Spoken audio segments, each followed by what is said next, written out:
I'm Ellen, 32 years old. I've been dating Jim for 6 years, and after 5 proposals, I finally got a yes. Now we're deep in wedding planning, but I'm so happy. I can't help but hum a tune. Wow, we're really getting married. One day while looking over our prenup, I was feeling on top of the world.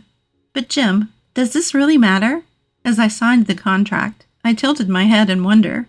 You see, Jim's one condition for accepting my proposal was to have a prenup. Assets we bring into the marriage stay our own.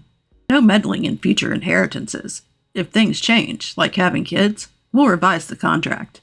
I get that it's important, but did we need it in writing? When I asked, he said, Well, think of it as insurance. Oddly vague. But if that's all it takes to marry Jim, I didn't dwell on it. However, the reason behind this would soon come to light. Jim has 2 older brothers. I met them briefly before the wedding during a visit to my future in-laws. They're not bad, but both are a little quirky. Listen to them, but don't take everything to heart. Otherwise, you'll get carried away. Caught off guard by Jim's blunt intro, I chuckled awkwardly, noticing that even my future in-laws agreed. I didn't think much of it, especially since our next meeting was at the wedding. Then, out of nowhere, I get a call one day when Jim's working over the weekend. Hey, do you like fish? Caught off guard, I hesitated. Who is this? I rack my brain for anyone who calls me Ellen, but no one comes to mind. But wait, they know my home phone number, so it can't be a stranger. I think to myself as roaring laughter comes from the other end. It's me, Jim's big bro. Your big brother, Ellen. My brother-in-law? Wait, is it the eldest or the second son? And what's with Ellen's big brother? I hold my tongue and ask, what's going on? We're just back from fishing and caught a ton of rainbow trout. Can't eat 'em all, so thought you might like some. Jim loves trout meunier, he says, which immediately lifts my spirits. Thank you. Jim is working today, but he'll be thrilled to have meunier when he gets back. I hang up and dart to the fridge. Good thing I have onions, bell peppers, and carrots in stock. Just as I finish julienning a heap of vegetables, someone arrives. It was Evan. I open the door and smile. Then, Quick, the bathroom, and cover the taxi fare for me, will ya? Okay. I pay the taxi driver as my brother-in-law rushes to the toilet. After settling the bill, Evan comes out of the bathroom, takes a deep breath, and grunts. Thanks. And while you're at it, my brother-in-law extends his palm towards me. Hand over some cash. Huh? Reading my confusion, he clarifies. For the fish. Let's say $50 should do it. What? I nearly dropped my wallet in surprise. I should have asked earlier, but I had assumed that the fish were for sharing, not buying. Of course, I felt bad for just taking. So I had prepared some unopened premium snacks as a thank you gift. So I wasn't expecting it to be totally free, but $50? My brother-in-law looks at me as if it's only natural for me to pay. He's made the effort to come here. He's brought a lot of fish, and the last thing I want is for this to turn sour. I calm myself and pull $50 from my wallet and hand it to him. Thanks, the fish are in the cooler. I'll leave the gear here. Tell Jim to get it back to my place later. Gotta go. Wait, Evan? I'm puzzled by the casually abandoned cooler and fishing gear in the foyer. Ignoring my confusion, my brother-in-law takes the $50 and swiftly leaves. Wait a second. He's already gone, leaving me blocked in by the gear. What the? Why leave all this stuff here? Our place isn't big. It's in the way.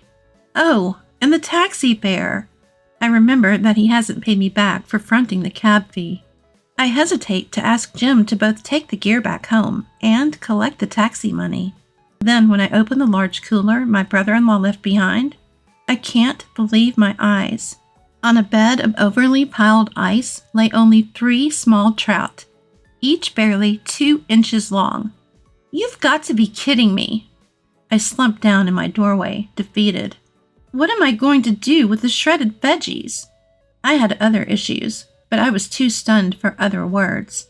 Months later, I found myself heading to a cafe. I have something important to discuss, but keep it a secret from my brother. The one who reached out in a desperate tone was Brant. My brother-in-law warned that it was an important matter that also could affect my husband's future, and insisted that I shouldn't even tell my parents-in-law or my husband. Though it felt a bit sketchy, the cafe he chose wasn't a shady place, and it was during daylight hours, so I decided to at least hear him out. Ellen, over here. As I walk into the cafe, I'm greeted loudly by name. The shout echoes in the cafe, drawing the eyes of other patrons in my direction.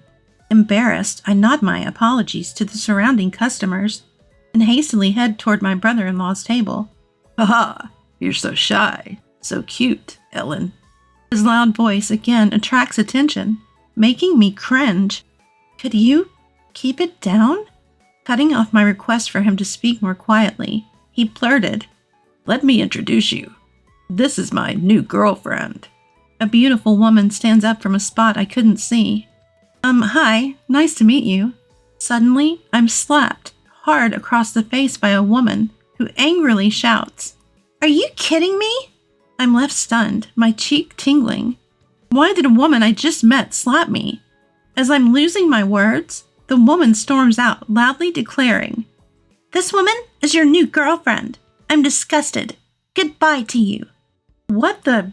Evan, what is going on? I wince at the pain on my cheek as I start to demand an explanation. Why did this just happen? Anger surges up inside me. You said this was important regarding my husband's future. Outrageous, I protested, but my brother-in-law just laughed it off. My brother-in-law chuckles. Sorry, we were breaking up. You helped me clear the air. Thanks for playing the role of the girlfriend. Hey, don't get mad. Let's talk this through, Ellen. Don't call me Ellen. Although I'm furious, my brother-in-law is unfazed. Oh, come on. This kind of thing happens. Are you kidding me? This is the first time something like this has happened to me. How can I possibly stay calm? I couldn't help but yell. Then my brother-in-law says, Wow, Ellen, you're scarier than you look. Surprising. But hey, look around. You're freaking out the other customers. I snap back to reality. As I look around, I see a multitude of faces staring at me. Confusion, annoyance, curiosity. Unable to withstand the gazes, I crouch down. My brother-in-law strides past me. Well, see you. Say hi to Jim for me. Evan, wait! Before I could catch up, he's out of the cafe. Then a timid waiter approaches me. I'm sorry, your bill? What the heck is going on? I wouldn't have shouted just like that if no one were around to hear me. I was fed up with Evan and Brant for what they had put me through. I told my husband everything, and we agreed to ignore any messages from his brothers, unless absolutely necessary. Any necessary communication would go through my husband, and that's how we'd been handling it. But when it comes to my parents-in-law, it's a different story. They've always been wonderful to me, and besides, they're my beloved husband's parents. There's no way I could say no to joining their 60th birthday celebration. Wow, this place is bigger than I imagined. It's breathtaking, and the garden looks amazing. Is that a guest house? Yes, the main house is relatively new, but the guest house is a relocated traditional home. It's about 230 years old. Thatched roofs and verandas? Does that work well? Can I take pictures later? My mother-in-law, who loves old buildings, looked delighted, which made me smile too. Of course. My mother-in-law's cheeks flushed charmingly, and next to her my father-in-law leaned against a thick pillar, squinting in satisfaction. They both looked incredibly happy. They'd requested the party be held in this old house I'd recently inherited from my grandparents. Our first meeting was during a tour of old buildings.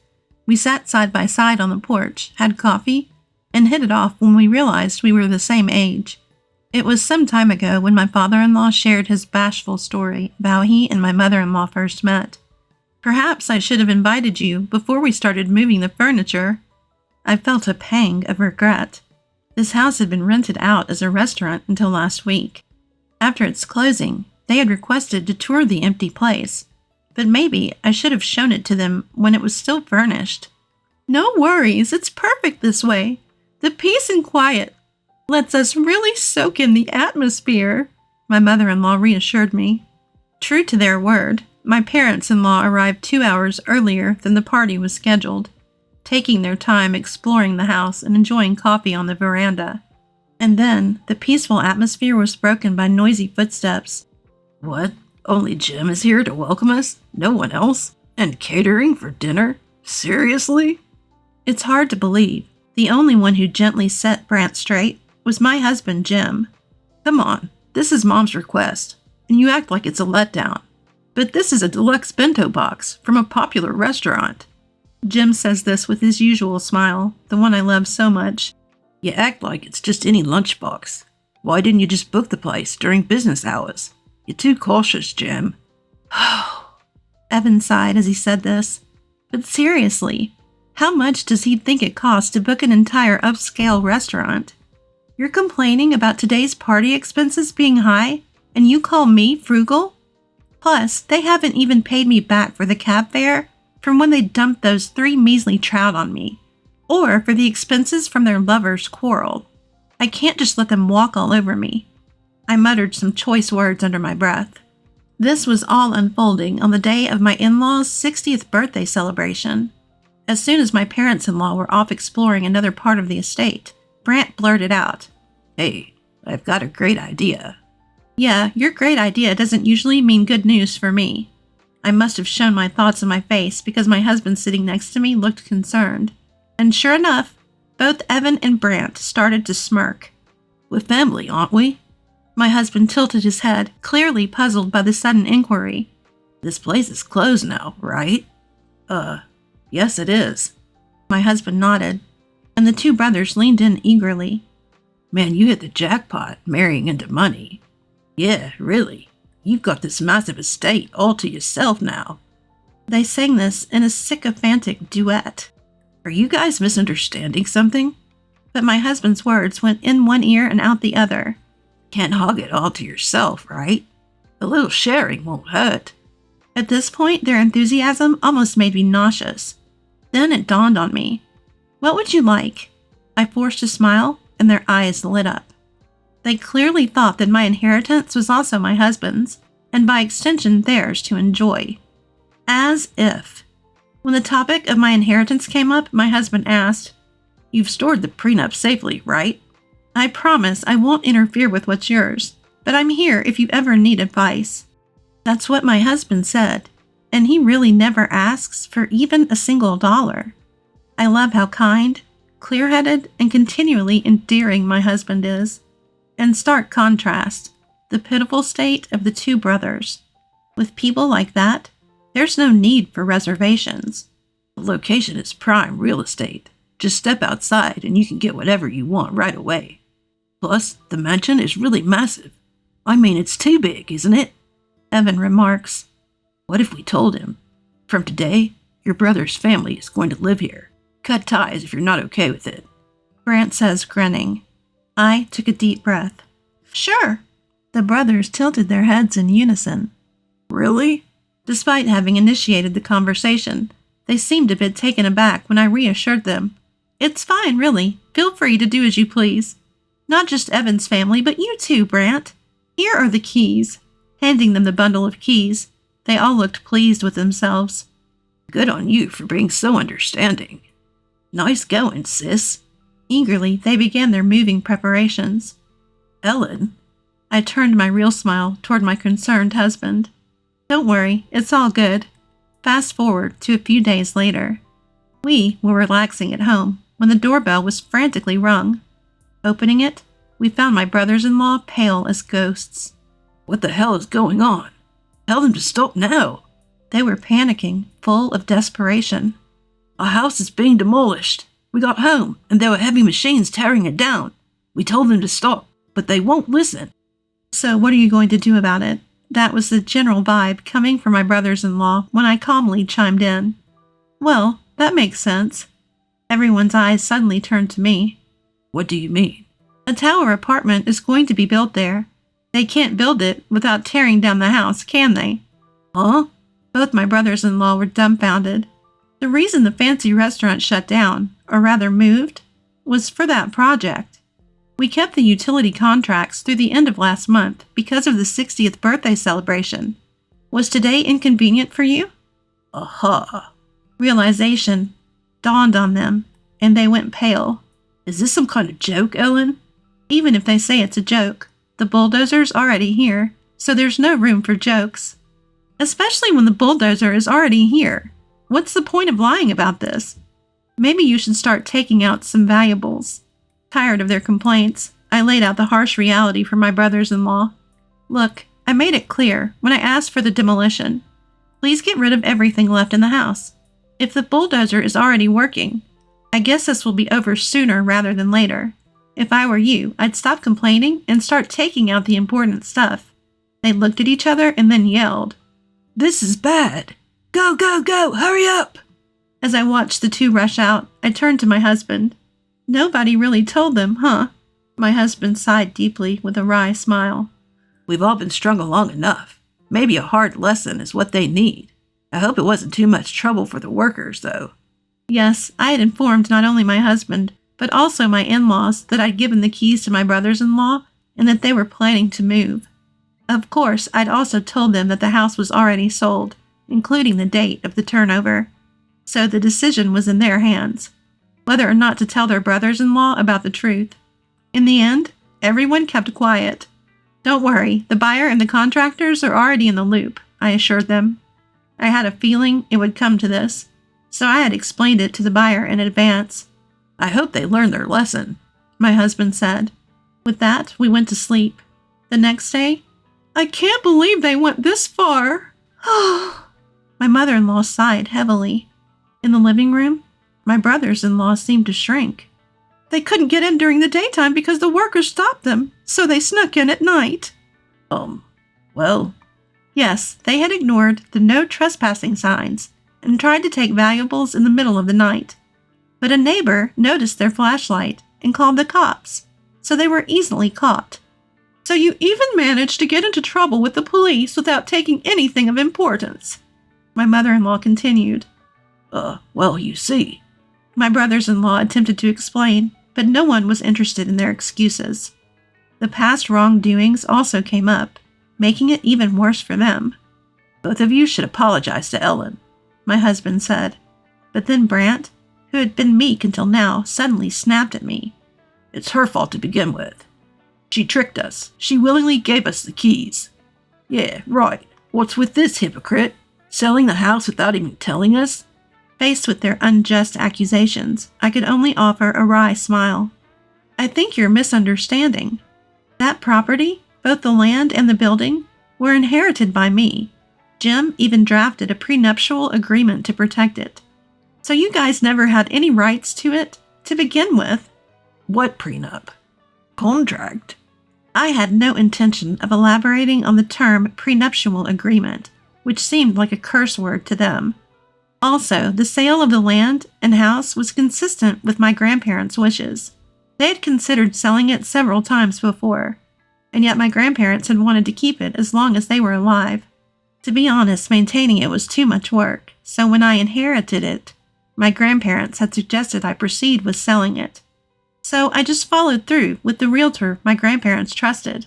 Of course, it's my right to sell the property. My brother-in-law has no say in it. But aren't we family? Don't be petty.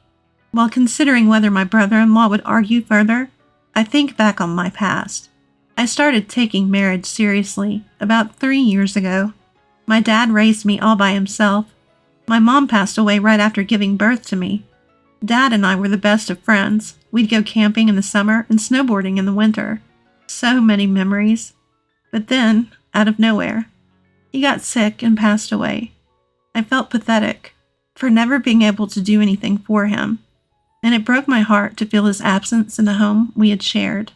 My husband is the one who comforted and supported me through this. He helped me with the funeral and rituals, made warm soup for me when I couldn't move all day, and spent nights talking about memories with Dad. He was there for me, patiently and lovingly, as I came to terms with my father's passing. If we're getting married, If we're going to be together forever, it has to be you, Jim. If there's something you don't like about me, tell me and I'll change. I shouted that during my 5th proposal, and I convinced Jim, who hesitated because of his troublesome family, to marry me. I don't regret that decision one bit. I always wanted to honor my grandparents' wishes after my dad passed away. And then there are these in-laws of mine. You haven't learned your lesson, have you? I was going to go easy on you, but not anymore. I'm going to demand compensation for all the trouble you've caused. That includes taxi fares, overpriced fish, emotional distress from slaps, food and drinks at the cafe, utilities you used extravagantly in that mansion, and more. My husband enumerates the damages, leaving my in-laws speechless. Are you serious? Down to the last detail? Are you thieves or what? And then there was more to come for my tearful in-laws. We're cutting ties. Yikes. Wait, Dad, please. Afterward, they were ousted from the family, shunned by distant relatives, and left with no one but each other in a tiny one-room apartment. Is this really okay? It's so wonderful. In the newly built tower condominium, we became neighbors on the same floor with my parents-in-law. Of course, one of the sale conditions was that we'd get a whole floor in exchange for the land. Thank you for accommodating my wishes. Some parts of the old house my grandparents left behind, like beams and furniture, were incorporated into our new home. We took new photos with my in-laws. We'll display these next to the old pictures. Captured there were the smiles of all my loved ones. I resolved to cherish these smiles forever.